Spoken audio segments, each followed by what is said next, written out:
DawgNation Daily, the daily podcast for Georgia Bulldogs fans, presented by Pella Windows in Door of Georgia.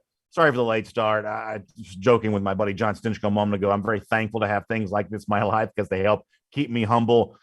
Big issues with trying to get the stream going today. We're an hour late getting on the air, but we're going to shake all that off and have a good time here today. In fact, a Classic City Lager Insider update with our buddy John Stinchcomb, obviously on the heels of some very big news for Georgia yesterday with the announcement that Scott Cochran, the Georgia special teams coach, was stepping away from the program, at least for a little while. That's the statement coming by Kirby Smart for right now.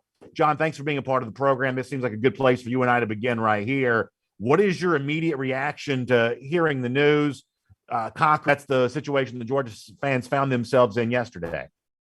Yeah, and first for me is condolences or concern for Coach Cochran and personal wellness. So that's where my first thoughts are. Make sure that he's okay. Now, for the University of Georgia, well familiar with what we're going to face throughout the season. It's an embarrassment of riches when you've got somebody that wasn't planning on being on the field that you can pull down. And for Georgia, and you look across the league, and Alabama, same thing. They were able to get two NFL head coaches this past offseason. So I think that's what makes these elite programs elite. Not only talent on the field, but the coaching and instruction that they're receiving is really high level stuff. When it comes to whatever it is that he's going through, we don't know the full story on that, but whatever it is that he's going through, Kirby Smart's described it as health issues and taking some time to deal with his mental health, whatever that is.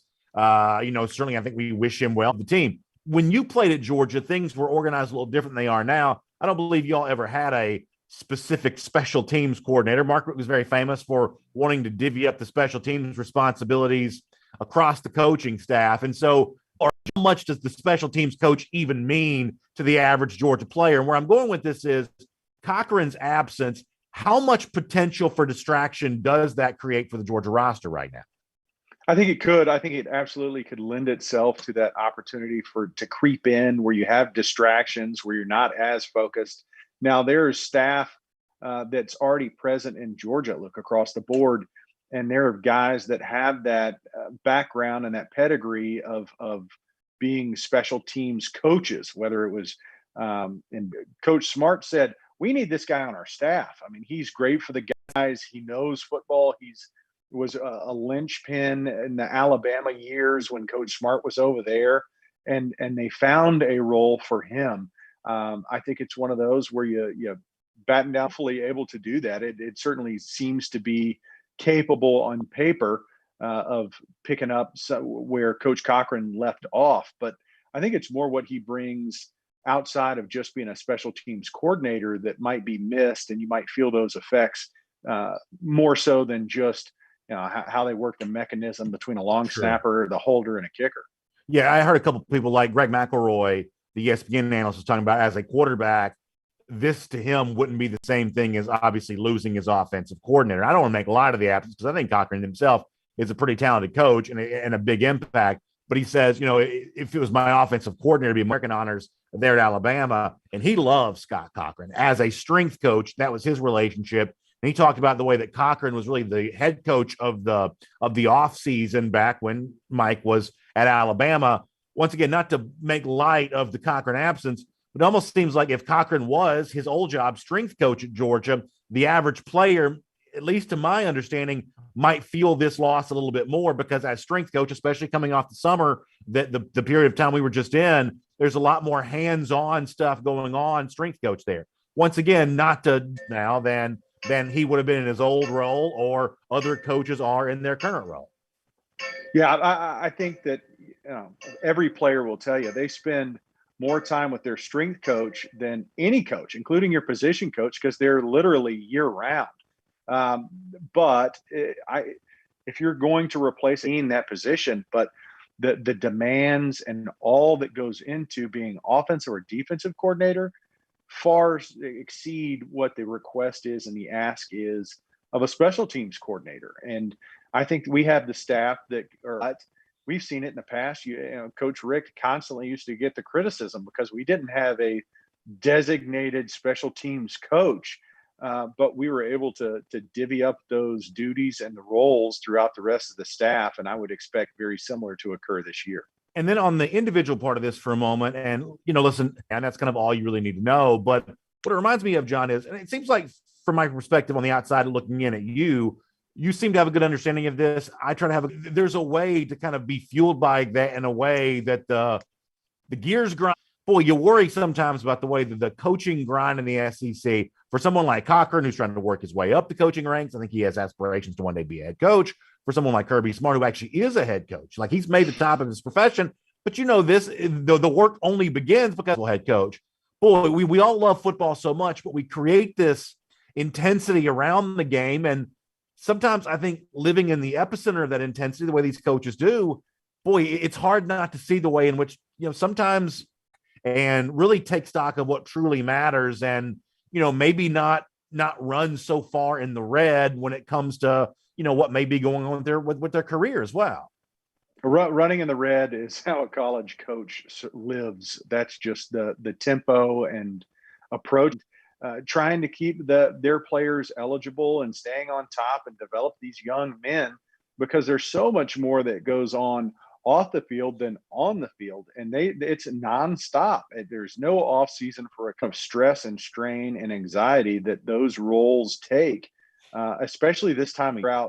What plays is best fit our players, and go ahead and design the next practice. Constantly trying to figure out so much more in preparation for when this season starts. It reminds me when I heard of this situation. Obviously, Simone Biles and her mental health has been at the forefront with the Olympics. But I think back to the game was being played in San Diego. They find him in Mexico, and it was a mental health issue that he was struggling through, and it was the weight and anxiety of the moment was so much for him. There wasn't really a healthy outlet for him to explore. So do I draw a parallel with Coach Cochran? I strain of football and athletics, and for a coach is very high and can be really demanding and stressful for pretty much anyone in the business.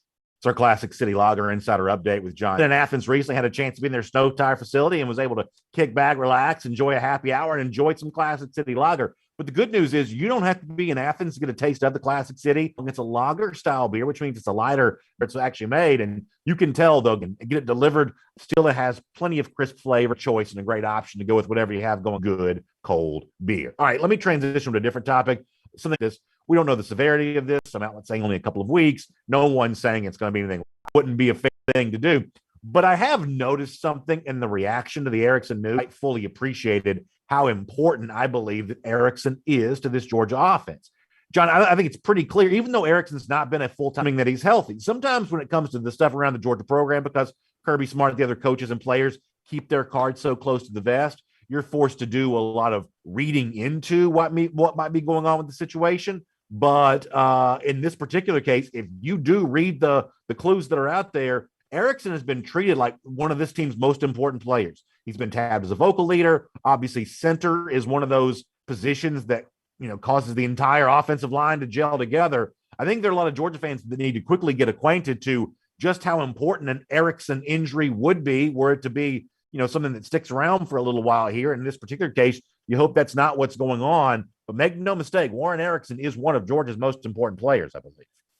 I think that's very fair to say. I think he was one of the seasoned vets that you're trying to count on as you evaluate some of the younger talent and fill in the rest of the holes. But Warren Erickson has proven time and again to be of great value no matter where he was placed. I think back to the bowl game when he was thrust into the action and stepped up admirably. I mean, he was a very silent player, which as an offensive lineman, we all know if you're not talking about me, it's probably a good thing. So as you look across the board, here's what's funny about training camp. It's like the inverse of dog years. So if you miss like 1 week, that's the equivalent of missing like 3 weeks any other time, just because of so much that's going on and what they're throwing at the guys and as they prepare and try to figure out who's going where and what we can count on. I think back to JT Daniels last preseason with him dealing with the injury.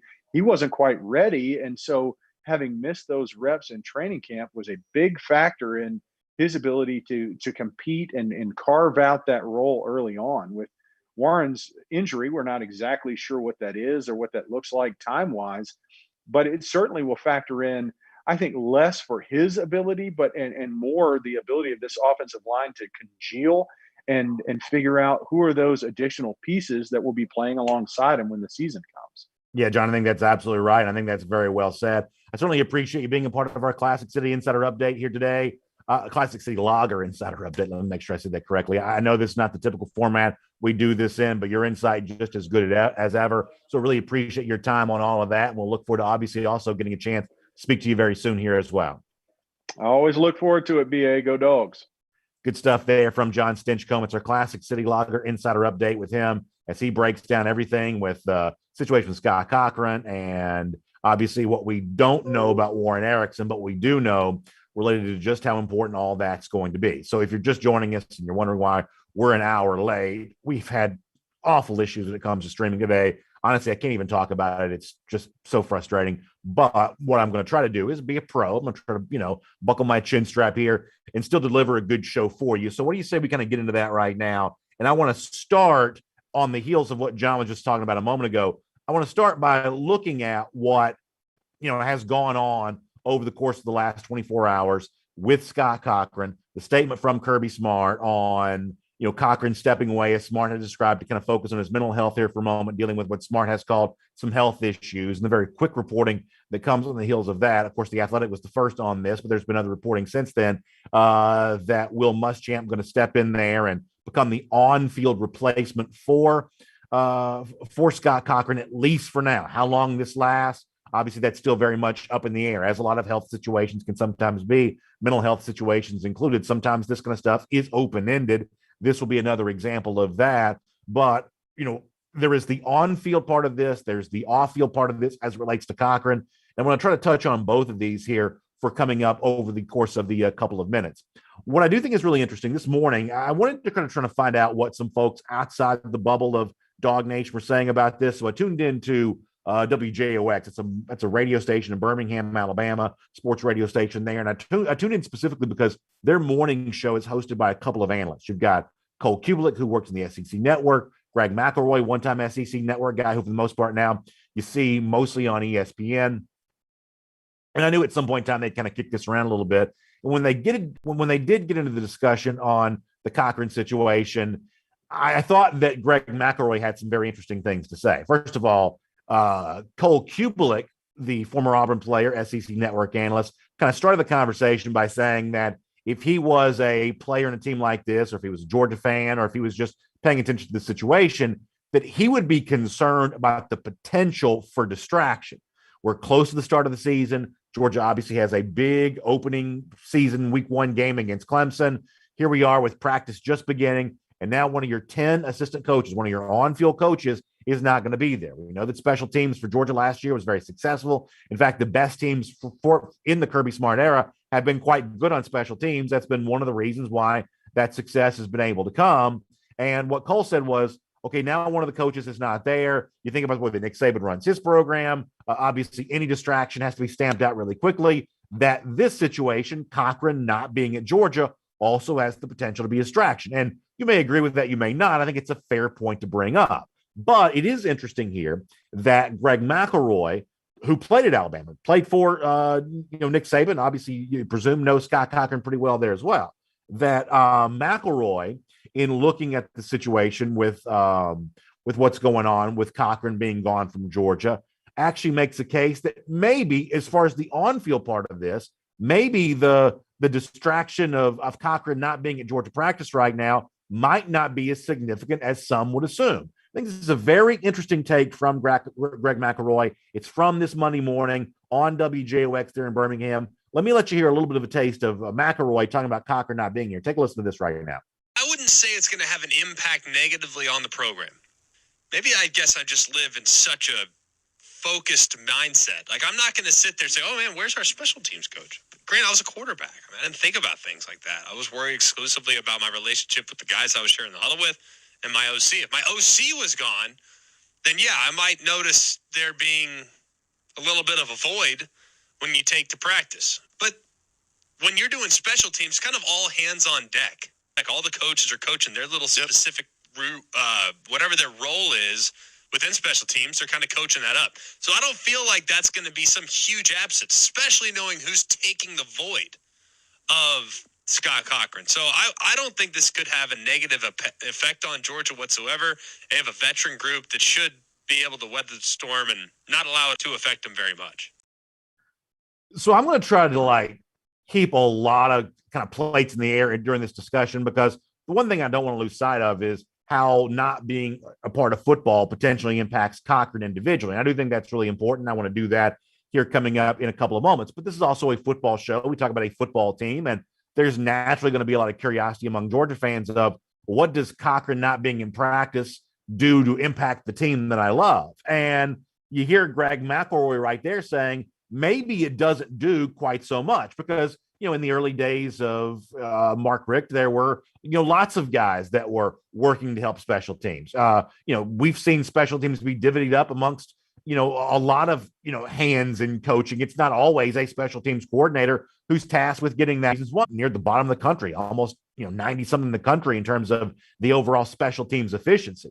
But Georgia leapt way up into the top 10 and even higher than that for 2017. There's a huge transformation that occurred. Was it they got better coaching on special teams?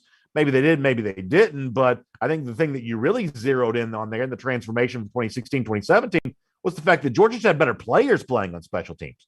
Georgia added a number 3 recruiting class in the 2017 recruiting cycle. And so when you're better on special teams in 2017, one of the reasons why you were better is because you just had a deeper roster. Smart's transformation of this Georgia roster, he now had 2 recruiting classes he could lean on, including a very highly rated 2017 class. All of a sudden you had some talented freshmen, things like that, playing on special teams. That was a part of the transformation. I don't want to belittle the role that a special teams coach plays at a place like Georgia. It's obviously important, but I'm also of the belief that it's actually the horses that you put on the field, the talent that you put on the field, that probably determines your special team success one way or another. If you've got really athletic guys chasing down kick returners, if you've got your own really athletic guys who are your kick returners, if you've got well-trained specialists, guys like Jake Camarda and Jack Podlesny, who for the most part have gotten that training outside the Georgia program with guys who work with kickers and punters for a living. I think for the most part, I don't want to say the special teams coach is completely interchangeable, but it's probably more interchangeable than some of the other coaching roles on a team like this. And you also hear McElroy at the end of this saying, especially given who Georgia gets a chance to bring into the fold. And as you know, it's been well written about, well covered at DawgNation by now, and others have reported on this too, the fact that the person that will be stepping in while Scott Cochran is away from the team is Will Muschamp, former South Carolina head coach, former Florida head coach, and obviously a guy that knows the Georgia program as a former player here. And once again, McElroy on WJOX today went into great detail about why he thinks that having Muschamp in this spot now is actually maybe overall, and at least in the according to the reading of McElroy here, a net positive for UGA. Let me let you hear Greg McElroy one more time. How could you not gain from having a guy that much experience, head coaching experience? I mean, I think that having a coach like Will Muschamp in some ways really valuable because he's experienced both ends of the spectrum where, hey, man, we went down that path and it was really unsuccessful. Let's not do that here. Like, for instance, if you've seen both sides of it, and by the way, you've coached and been a head coach at 2 different programs that we consider Georgia to be rivals, that's something that's pretty remarkable. And to have that just waiting in the wings is really, really huge. So I hate very much that Scott Cochran's going through what he's going through, and I hope very much so that he's going to be all right and can return to action and help the team win. But I also don't think for Georgia's sake it has much of a negative impact if, in fact, he can't return this year. I think one of the things that McElroy is hinting at there is something that a lot of Georgia fans are also thinking about there as well. I mean, I really haven't heard many fans thus far, and I've tried to follow the reaction over the course of the last, 24 hours or so since we first heard about this. I haven't heard many Georgia fans say, "Ooh, boy, I can't wait for Will Muschamp to get his DNA all over this Georgia special teams. I can't wait to see what Muschamp kind of cooks up when it comes to UGA special teams." Mostly because the Georgia special teams are already pretty good. You credit Scott Cochran with that, but also because I think people just kind of intuitively assume that if you've got good athletes chasing down kicks, they're going to find a kick returner to go tackle. That's just kind of the way that goes. But one of the things you do hear a lot of Georgia fans saying is, oh my gosh, think about the potential you unlock for Muschamp once he is officially an on-field coach. All of a sudden, he's able to maybe have some influence over the defense. Not to say that Georgia's not well coached on defense already at the coordinator spot with Lanning and the various position coaches there as well. But having Muschamp now, by rule, more free to interact with that defense, it's maybe not a bad thing when it's all said and done. Plus, as a lot of folks have brought up, Muschamp is also a tireless recruiter. His impact has already been felt on Georgia's 2022 recruiting class. I'll remind you that when Jalen Walker made his pledge to UGA at his ceremony, the first name that he mentioned on, was it CBS Sports HQ, whatever that streaming service is called? The first name that he mentioned as to why he chose Georgia was, as he said, Coach Muschamp, referencing Will Muschamp. That Muschamp has been an influence on Walker. He's been an influence on, other Georgia targets for this cycle there as well. And all of a sudden, now that he's an on-field coach, now he can start taking in-home visits again. That's something that he's able to do right here too. So all of this incredibly valuable, all of this really good for Georgia. There's clearly a Cochran element to this individually. We're going to touch on that, but let me join the echo of folks who right now are saying the fact that Georgia had someone of the caliber and the capability of. My name's Brandon Adams, and this is a little bit different version of DawgNation Daily, the daily podcast for Georgia Bulldogs fans, presented today by Pella Windows and Door of Georgia. Appreciate you being with us on video and podcast and radio and everything else. Sorry for the late start today. I joked about this a moment ago, but it's worth saying again.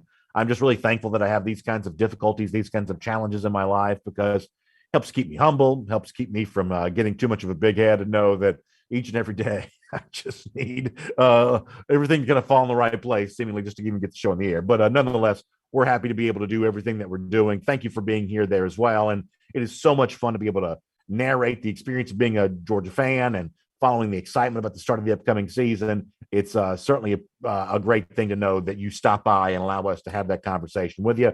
And through it all, it's great to have great sponsors like our friends at Pella Windows and Door of Georgia with us there as well. They can help equip your house with energy-efficient windows and doors. That means they can help keep what's supposed to be inside on the inside. They can help keep what's supposed to be outside, like the hot air this time of year, keep that outside. They've also got great savings for you as well. Let me tell you about a great deal right now. You can currently get all your windows replaced with payments as low as just $99 a month. That's based on a $10,000 purchase at 84 months. If you qualify, it's very easy to get in touch. There's a website to go to. It's pellaofga.com/DawgNation.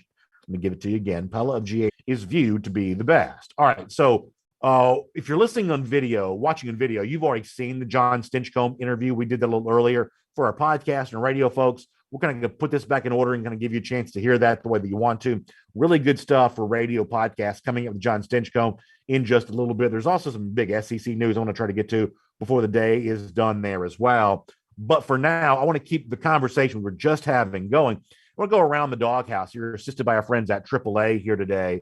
And I do want to focus in on the specific part of the Scott Cochran story, because had we done the show like normal, there was some audio I wanted to play for you. And the audio I wanted to play for you was from my buddy Mike Johnson. Some of you know Mike, former Alabama All-American, played for the Atlanta Falcons. He's working as a coach now, and he's doing a great job doing all of that.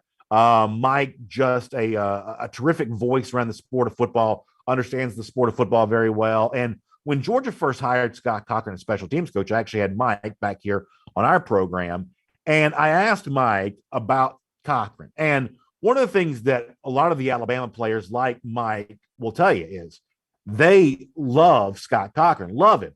Mike called him the head coach of the offseason, really, that on a day-to-day basis, you're almost interacting with a guy like Scott Cochran as his old job, strength and conditioning coach at a place like Georgia. You're almost interacting with him more than you're interacting with Nick Saban. And I think that I don't want to put words in Mike's mouth, but I believe he would probably echo this, that he probably feels like he knew Scott Cochran better than he knew Nick Saban. That, the head coach sometimes kind of lives in his own orbit, lives in his own world. But Scott Cochran was more hands-on, closely related to the players. And, Mike and a lot of the players who played at Alabama, I mean, they just speak to the way in which, Cochran was the kind of guy they want to be at their weddings. They want to have part of their life well after their career at Georgia's done.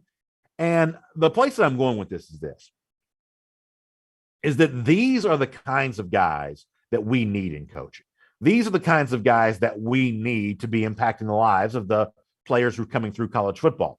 The kinds of men that the young men that learn how to be men while they're playing college football still want to interact with and still want to have as a part of their life when their playing career is done. And then seemingly on the basis of a lot of personal testimonies, our buddy Mike Johnson included, that's the kind of coach that Scott Cochran is. So obviously this goes without saying, but I'm going to say it out loud anyway. My prayers for Scott right now are that whatever he's dealing with, that he gets that fixed and he gets that treated and he gets the help that he needs.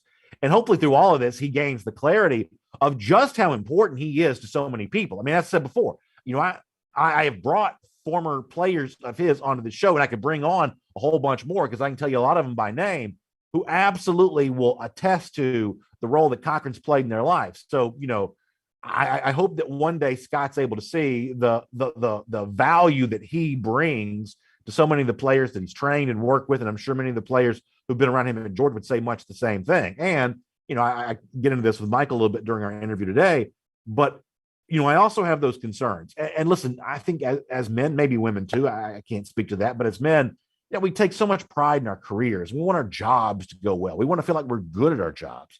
And, college football has this like extra heaping dose of competitiveness to go with it. So all of a sudden now you feel pushed all the time by, what's going on in your rival SEC schools. Everybody wants to be the best. We all know that SEC just means more. And boy, it is not intuitive. It is not natural in the midst of that environment to know how to pull back and say, okay, I can't, put the pedal to the metal quite so hard every single day. That's not a sustainable pace over the course of the full time of my life. I'm not going to be able to do that forever. That's not going to be the kind of thing that I can easily do. I think sometimes we all just run a little harder, a little longer than we probably should. And as coaches, I don't know how you have that mechanism in your mind that reminds you of, hey, rest matters. Rest isn't for the weak. Rest is what helps keep you strong. And taking care of your health. That's not the kind of thing that weak people do. That's the kind of thing that strong people do so they get able to stay strong. It is easier said than done. I certainly understand that. And I won't pretend to understand that everything that Cochran may have been dealt with. But I know enough, men in high pressure situations to know that a lot of us, sometimes we don't deal with any of it as well as we possibly could. So I'm certainly no expert on that. But I think you would all join me in saying that our prayers are for Scott right now. He's a valuable presence on the Georgia program. He's a valuable figure around the SEC. All of that is really true. And Georgia may still be in good hands with Will Muschamp. I think they probably are. At the same time, that doesn't make Cochran any less valuable. So hopefully he's able to really ascertain what his value truly is. And very, very soon we can talk about him, feeling better in a healthier place, maybe adopting a healthier mindset if that's what needed. And just being back a part of this Georgia program there once again. That is Around the Doghouse. It's assisted today by our friends at AAA. Of course, when we think about, by the way, shout out to Connor Riley, who is, we're having to do things a little bit different, but we're still putting graphics on the screen. This is not like it was back in the pandemic when I was like having to hold up drawings that my kids had made for our sponsors. We're actually running them on here on the screen behind us. So still a little bit like what we normally do. So we certainly appreciate somehow, some way, keeping some version of this show up and running today after massive technical issues. Really, they breached the integrity of our DawgNation world headquarters studios here today. Nonetheless, AAA, it's important to know them for legendary roadside assistance. I'm about to be traveling a lot this fall, so you better believe I'm thinking a lot about that. But it's also one of those things, and I've been telling you about this. You like extra money in your pocket? You want to have a little more folding money in that pocket? Why don't you switch and save with your auto insurance with AAA there as well? Those who do, as the screen tells you, save on average $529. That's not an insignificant amount of money. It's the kind of thing you can really do something with. So do it today. Switch and save with AAA. Just check out AAA.com/auto insurance. That's AAA.com/auto insurance. AAA.com/auto insurance. Around the Doghouse, assisted today by our friends at AAA. All right, so let me catch my breath here for a minute, kind of figure out what's going on, and we'll roll on with the rest of the show. So you've heard John Stinchcomb, had a really good interview with him. Kind of started off the my portion of the show, the monologue, if you will, with a little talk about the Scott Cochran stuff. Before we're done, I want to get into some of the reports that are out there regarding Georgia Senator Warren Erickson, kind of what I think about that. Let me take some time before we do that, though, to kind of go SEC through style here for a moment, a little bit of a impromptu SEC through. I'm going to deal with some of the news related to the rest of the league here for a moment. Let me begin our SEC through by mentioning this, but the passing of the legendary former Florida State coach Bobby Bowden. And Bowden was a guy I had a chance to meet a couple of times, just impromptu. Always very impressed with who he was personally. I think a lot of people attest to this there as well. That what's the phrase that like maybe your family said when you're growing up? People who kind of put on airs, people who kind of thought they were, better than, maybe a humble person would think of themselves as being. Boy, with Bobby Bowden, and I met him a couple of different times in a couple of different environments, a couple of different atmospheres, and I never got the impression whatsoever that Bowden was putting on any airs of any kind, was willing to talk to the person that was maybe thought of as a big deal, the person that was kind of not thought of as a big deal. In fact, the couple of times that Bowden gave me some personal time, I wasn't a big deal at all. Not that I'm a big deal now either, but certainly I was, there was no reason for Bowden to spend any time with me whatsoever, but he was certainly kind enough to do that. And that's just kind of the guy seemingly that he was. Obviously got some ties to the SEC because he grew up in Birmingham. And, at one point in time, there was some, rumors and rumblings that he might, take the Alabama job. The sweetheart, the woman he was married to for really the entirety of it. I'll say about Bowden's on-field influence here for a moment is that in the 80s, when I was kind of coming of age, I was a child in the 1980s. And I think there are two things that I'll give Bobby Bowden a lot of credit for that I do think he should be remembered for in terms of his on-field influence in college football. He made college football more exciting and interesting and entertaining in the 1980s. He really did this two ways. The one thing was, one of the ways in which Bowden built up the Florida State program was with this idea of any team, anywhere, anytime. Like he wanted to play tough schedules. Florida State was an independent for a while before joining the ACC. But even after they joined the ACC, they still played big non-conference games. Obviously playing Miami as a non-conference game for a long time. The first game ever when College Game Day was on location was the 93 game between Florida State and Notre Dame. That's not the kind of game that Florida State would have had to have played, but they chose to play it. That's going back to the way in which Bob Bowden had built up the Florida State program, playing these high-profile games, going out and trying to play the biggest games they could schedule because Florida State was trying to build up its program and become a nationally known brand. That's one of the ways in which they did that.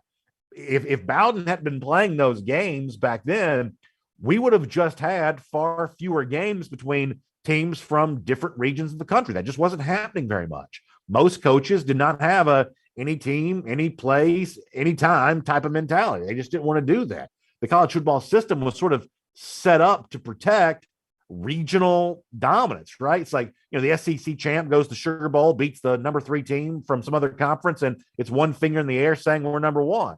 You got, the Big 8 champ going to the Orange Bowl, playing the number 2 team from some other conference, and hey, we're number 1. And, Big 10, Rose Bowl had their own version of that with the Pac-12 or Pac-10, it was, back then. And there was just this kind of protection of the regional bullies. Well, Florida State kind of confounded some of that by going around and playing other programs. The other thing that Bowden did in that era, which I think is really important, is football coaches back then, this is also kind of prior to like Steve Spurrier and the influence he brought to Florida, but football coaches for the most part were pretty conservative. Like the average game plan, not to say that we didn't love it back then, it's all we knew. So of course we loved it. But back then, the average game plan was just pretty vanilla, right? I mean, teams ran the ball a lot. I mean, Georgia was famous for that, but other teams were running the ball and playing conservative a lot more then than they, for the most part, do now. But what Bowden did was he was kind of known for some trick plays from time to time. The one game that always sticks out in my mind was the 80, I believe it was 87. Y'all can check me on this, but I believe it was 87. The 87 game, this is prior to Florida State coming to the ACC, but the 87 game when Florida State goes to Clemson to play, deep in his own territory late in the game, Bowden fakes a punt that helps Florida State win that game. And I remember my grandfather, Korean War vet, police, officer for 32 years.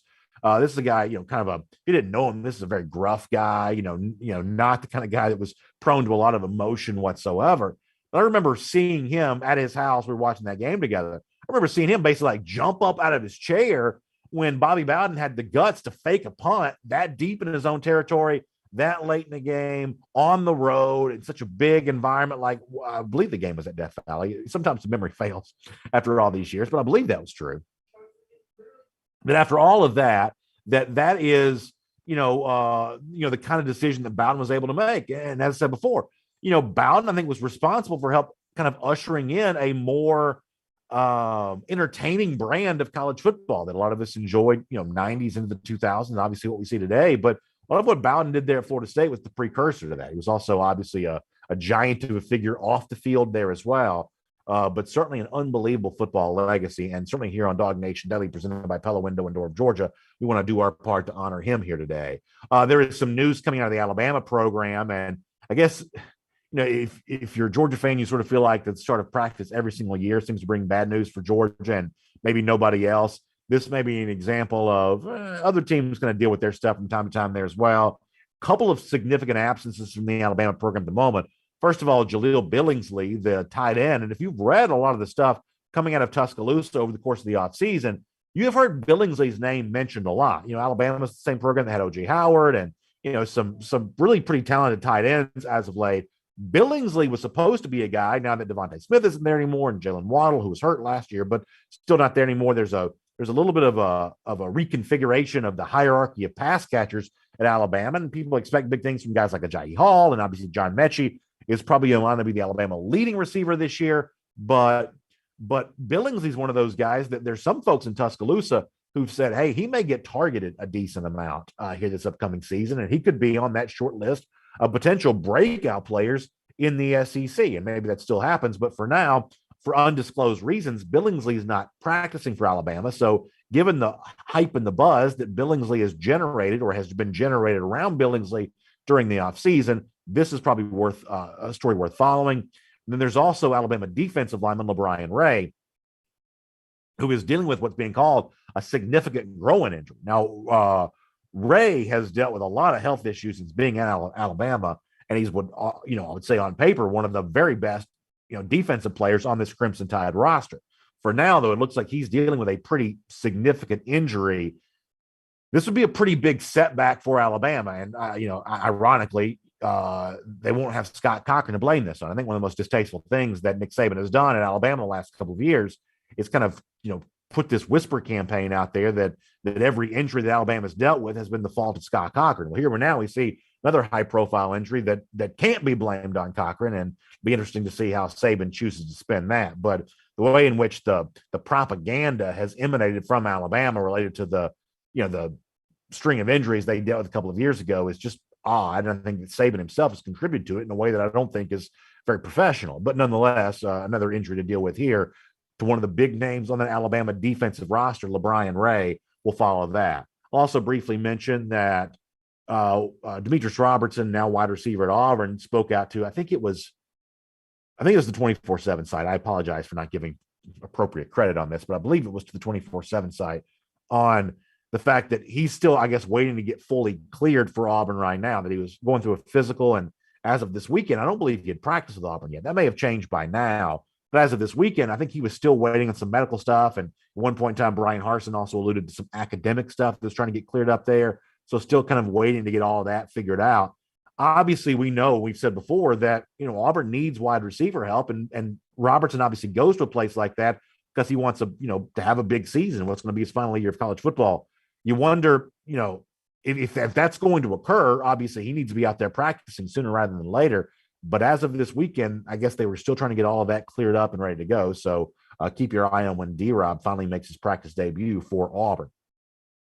We'll make that your SEC through. And then something I got into with John Stinchcomb a moment ago that I wanted to briefly take some time to mention right now is the injury of Warren Erickson, or at least the alleged reported injury. There is not a lot known about this right now. Mike Griffiths has written about this some at DawgNation.com. I'll let you check in on his reporting, and he can kind of give you an idea of what's out there. All I know is that the phrase I believe that Mike used was that he was a little bit banged up at the moment. I won't speculate on this. There's certainly plenty of reason to believe. I think some outlets have said he's only going to be out for a couple of weeks, that this is not a serious thing necessarily. But as I mentioned to John Stinchcomb a little earlier, I am a little surprised at how, some Georgia fans have reacted to this. Obviously, there's excitement about guys who could potentially be waiting in the wings, like Cedric Von Prawn, who I still think is a pretty big-time prospect. I think we may get a chance to see that sooner rather than later. But on the Erickson front, y'all got to read between the lines in this a little bit. Erickson was treated as a very important part of this Georgia offensive line during the spring. Yes, he hasn't been a full-time starter up until now.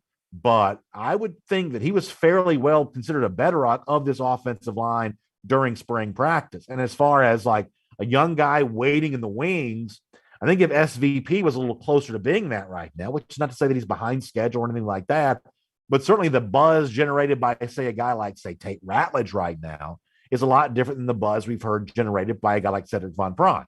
Go back and listen to some of the things that Smart said about Ratledge during spring and some of the stuff that we've said here on DawgNation about Ratledge the last couple of weeks. It certainly seems like right now, of those recent arrivals at Georgia, elite prospects who you were hoping could be ready to play sooner rather than later, of that group, the sense that I get is Ratledge is ahead of that group in terms of playing time.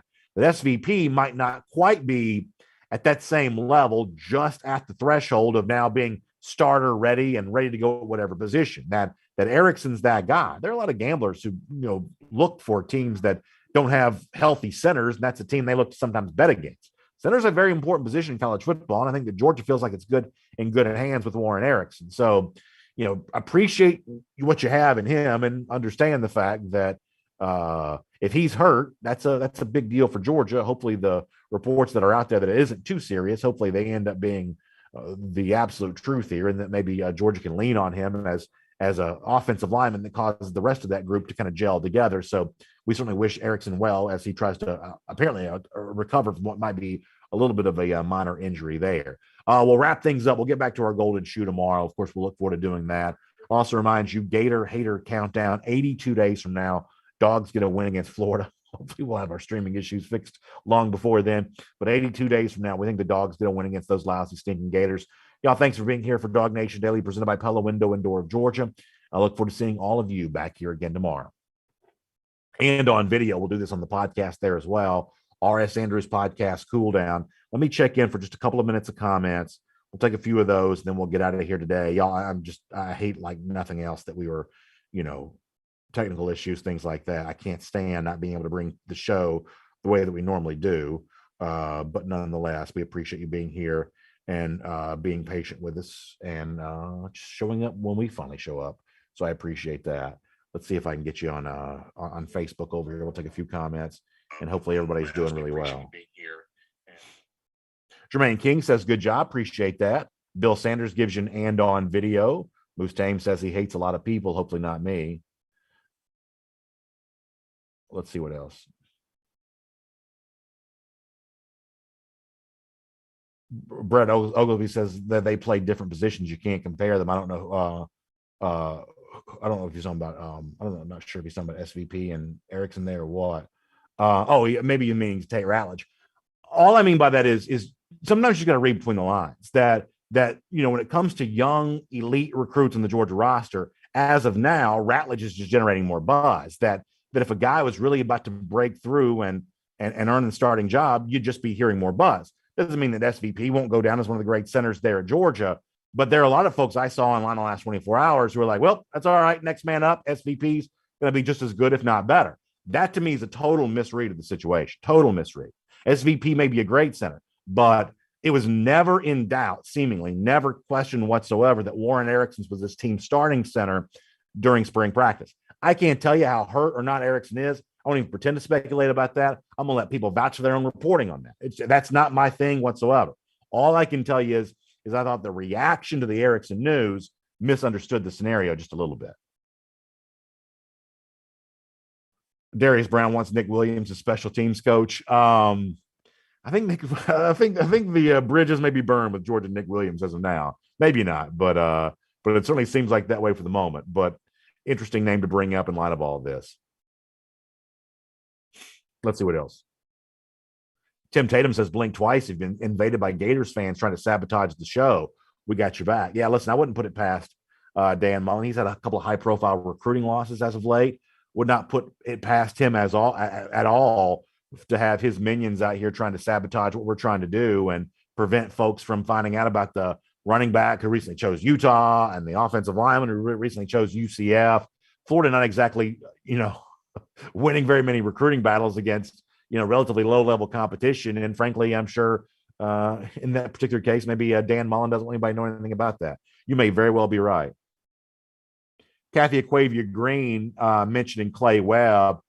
I mean, I will say I don't really know where things are, with Webb. I think that you've heard some talk about, maybe now Webb may be more of a guard than a center. I can't say that one way or another. I mean, some guys, even former 5-stars, do have to wait for a while to get their chance. And it could be that Webb is waiting for a while and will eventually get his chance, there too.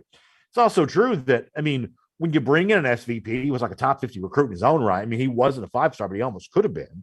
I mean, he was very, very close from a rating standpoint to being that way. And you bring in the other elite recruits that Georgia's brought in, it's also just really hard to crack the lineup. So either Webb is a player that's developing slowly and will eventually get his chance, or he's one of those guys that just kind of gets caught up in the numbers game. And that's a real thing for a roster like Georgia.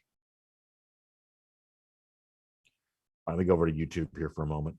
And we're going to have to be quick with the comments, and I apologize for that, but we got all kinds of mess to clean up. All right, over here on YouTube.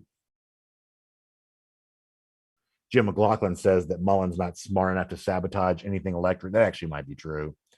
Foster Moss says, happy 1500th BA. Yeah, what a way to celebrate the 1500th show, but I appreciate that.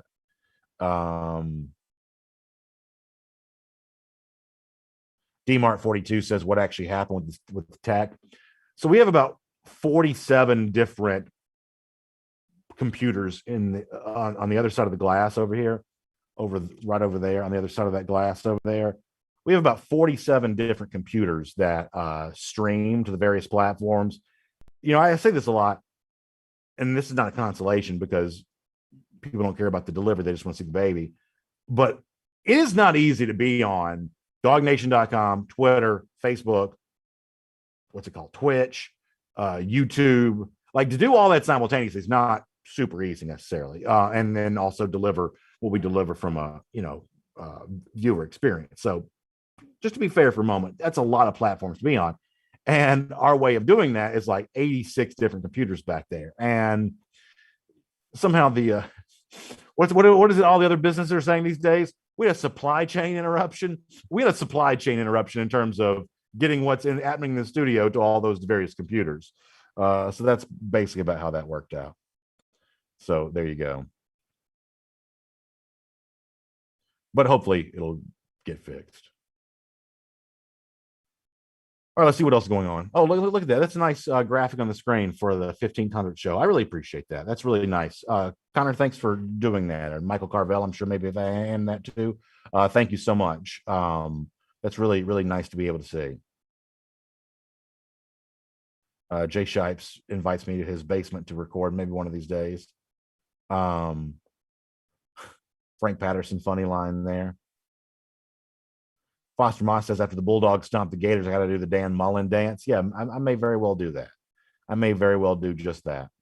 All right, y'all, about 1 or 2 more minutes and we got to go. And hopefully tomorrow we'll have a lot more fun for stuff. Curtis Witt, thank you for the kind words on Facebook. Curtis, I'm looking at the camera over here, not realizing that's not the camera.